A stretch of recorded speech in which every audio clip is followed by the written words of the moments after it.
Dun dun dun. I don't know yet. Kaneda Tetsuo.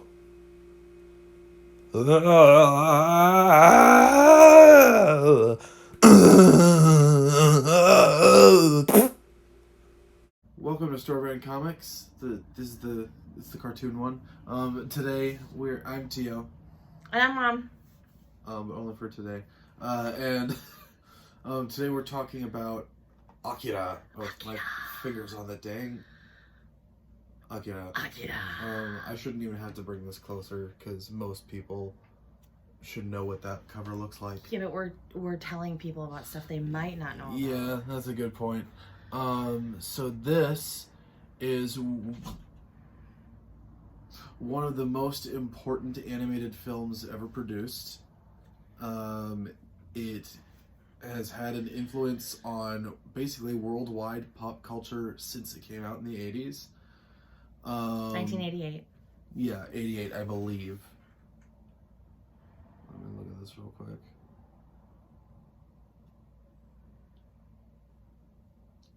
Yeah, I think it was 88. We're gonna go with 88. I know that's when the original English dub of it came out. So Around that time, then. yeah. Well, I have no idea how long it took to get to America. Anyway, so yeah, this particular movie also has kind of a fun history behind it, because it was co-written and fully directed by Katsuhiro Otomo, who also created the manga that it's based on. So he was able to adapt his own work into an animated film. And one of the interesting things about it is the manga was unfinished when he made the movie, but they made the movie to be its own, like, standalone thing. So then when it came time to, like, continue writing the manga, he took inspiration from his own movie to push it forward. So it's basically, the movie and the manga are in this constant cycle of adapting each other. So I find that quite interesting. Sounds like a Marvel. Yeah. Yeah, it does actually. That is kind of the way modern American comic books have gotten. So, Okay, yeah, so let's talk about Akira. Yeah. Akira. If you want to be super proper, but most people just pronounce it Akira, so we're probably going to call it that for. So it's really, really, it's good. I watched it from beginning to end. I did not fall asleep. Did really well on this one. It's a very dynamically exciting movie. And when you say that, it's been highly influential throughout all of movie making, you can see elements of so many different movies actually in this particular movie. You can sort of see the feel for, like, Stranger Things. You can see a feel for, what was the other one that I had mentioned during... You mentioned that there was a little bit of an Alien vibe to it. Oh, yeah, Alien. Which I think Alien did come out before this movie, so it's entirely possible Alien had an influence.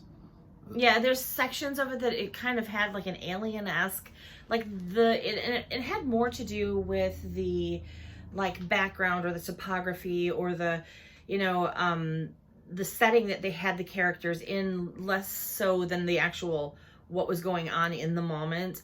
It was just a lot of, like, the backgrounds were very reminiscent of, oh, I can see this or I can see that. Yeah. Or the flavor of it was really this. It felt very Blade Runner to me. Yes, Blade Runner. That's the one that was, like, super stick out. But yeah, I mean, I can see where this would have been a highly influential movie for a lot of different of the sci-fi horror-esque genres. Yeah, because there's a lot of, obviously it's a science fiction movie, and there's a lot of horror to it, especially body horror towards the end. Mm-hmm. That was nasty. The vast majority of people who know, anime or are nerds, like, I knew how Akira ended before I even watched the movie for the first time. Like, it's that ubiquitous, I guess, with nerd cultures to just know how Akira ends. So yeah, and I'd never heard of it, so I mean, I'm not part of the culture, but yeah. So it was grody. It was shocking. Yeah, it's disgusting. It's disgusting in like so many ways. Yeah. Yeah. So, and it's surprising too. Yeah, it is. It's not what you expect to happen to that character. Yeah. So, I mean, the bad characters tend to have very big foreheads and big, like, they almost look like they have water on the brain, kind of. I mean, and like, well, kind of like, you know, all the bad cartoon characters. If you notice, any kind of science kind of guy who turns out to be the bad guy in any of the cartoons, like, usually has a big head. Yes, he's got this big brainy head. I'm trying to think of not Incredibles, but what's the other one? Is it the Minion? Does Minions have? No, the Minions, they don't have a big headed bad guy. Theirs is a big nosed bad guy. Yeah. Are you thinking of Megamind? Yes. Okay. Yes. The DreamWorks one? Yes. That is actually better than Despicable Me.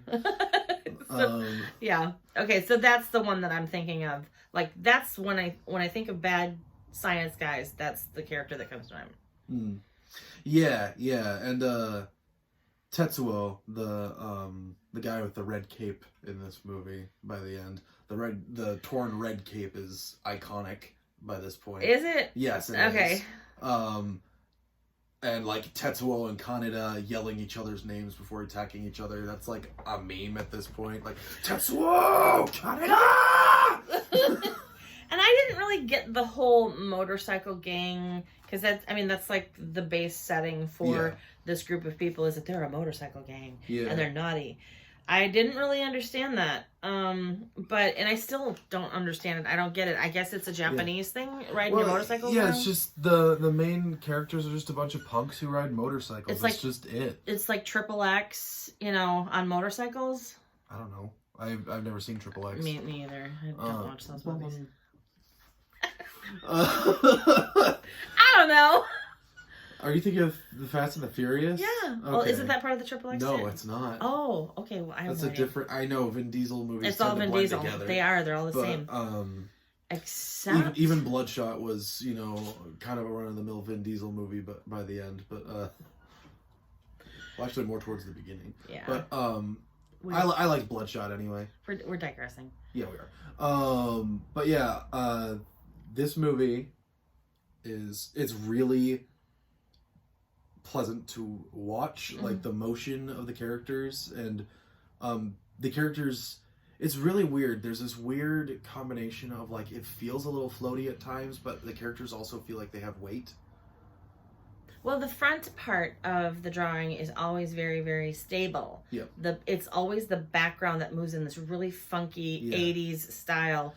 Well, the fact that the background, like, moves at all is very impressive to me, especially when you can tell that, like, that the background wasn't, like, layered on. You can tell it was drawn with the characters sometimes. Like, that is super impressive to have the background moving at the same speed as the characters, like, and being properly animated along with them. That's because that's a lot more that you have to draw, so there's a lot more to pay attention to frame to frame. This is back in the age of cell animation. They weren't using computers to draw on and things like that. Well, and it has an extremely heavy 80s vibe. So, I mean, if you're a fan of, like, Stranger Things, where everything is thrown into this 80s world, and 80s has become kind of its own pop culture of it, like its own thing, where people are getting excited about it again. I don't know why I grew up in it. It's not that big of a thing. Yeah. But the animation is so... The 30-year nostalgia cycle. Yeah, right. Well, true. So it's very strongly 80s. So if you like that kind of animation, it's very simplistic, yet not. I mean... It's highly detailed. Yeah. It is.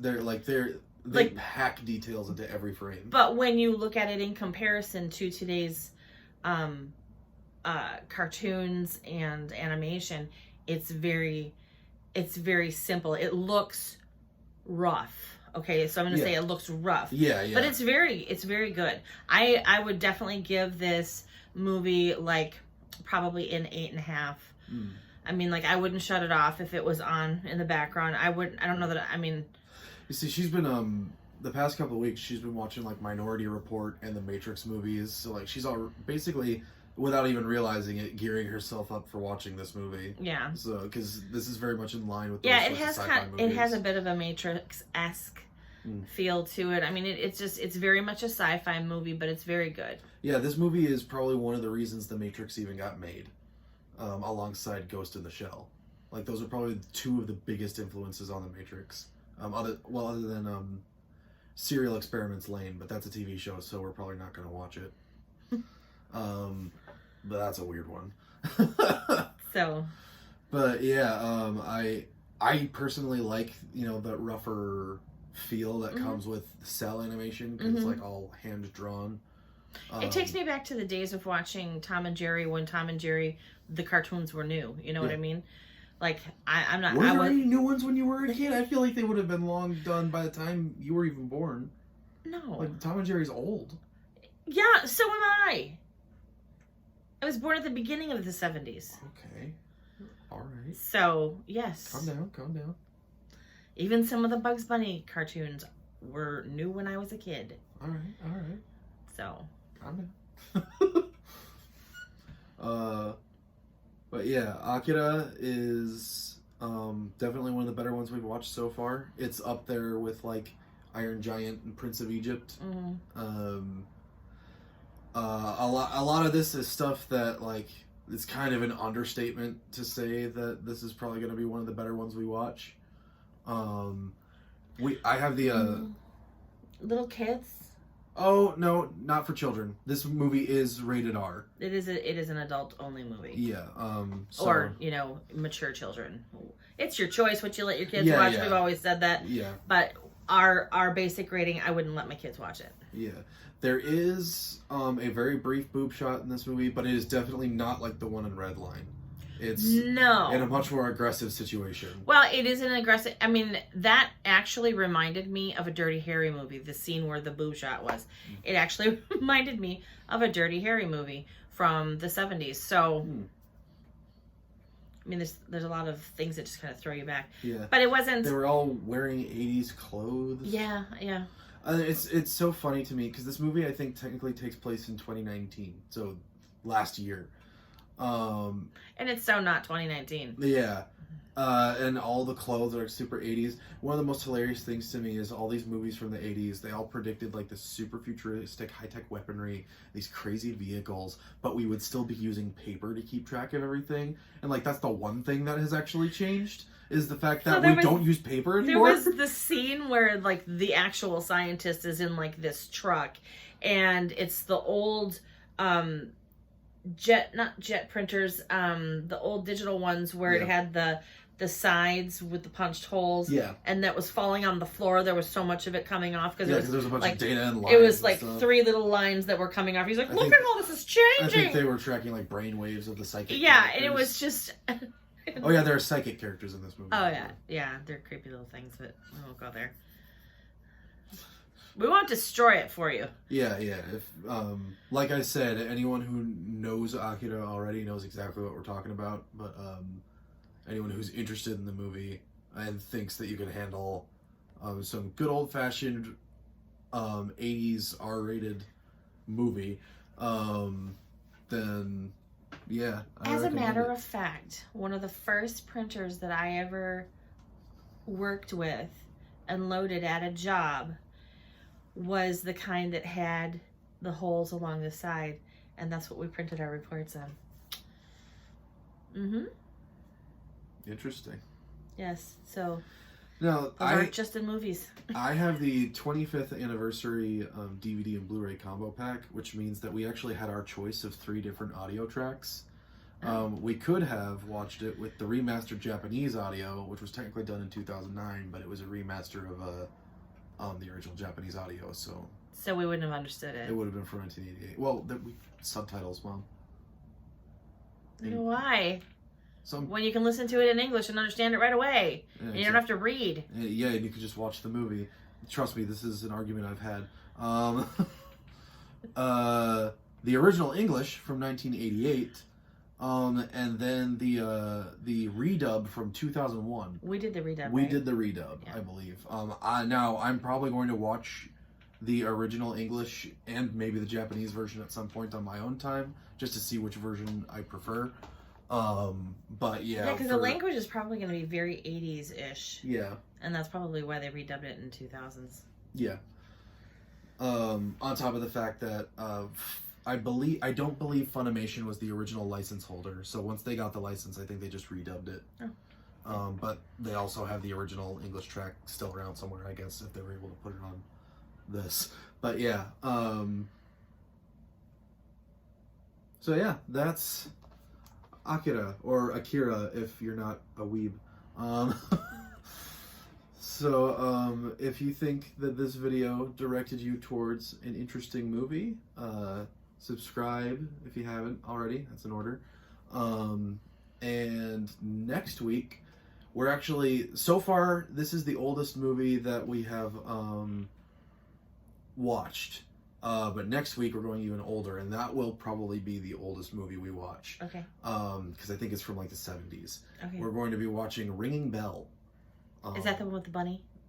The lamb? The lamb. Yes. It was made by Sanrio, which are the creators of Hello Kitty and more recently Agretzko. So yeah, and it's I'm looking forward to that one. It's gonna be a short one. It's like 45 minutes.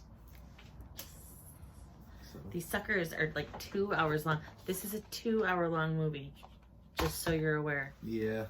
It's a commitment. Yeah, it is. It's a good 2 hours though. Yes. I recommend it. She actually recommends it. Hmm? Alrighty. So we will see you next week. Okay. Bye. We can see you.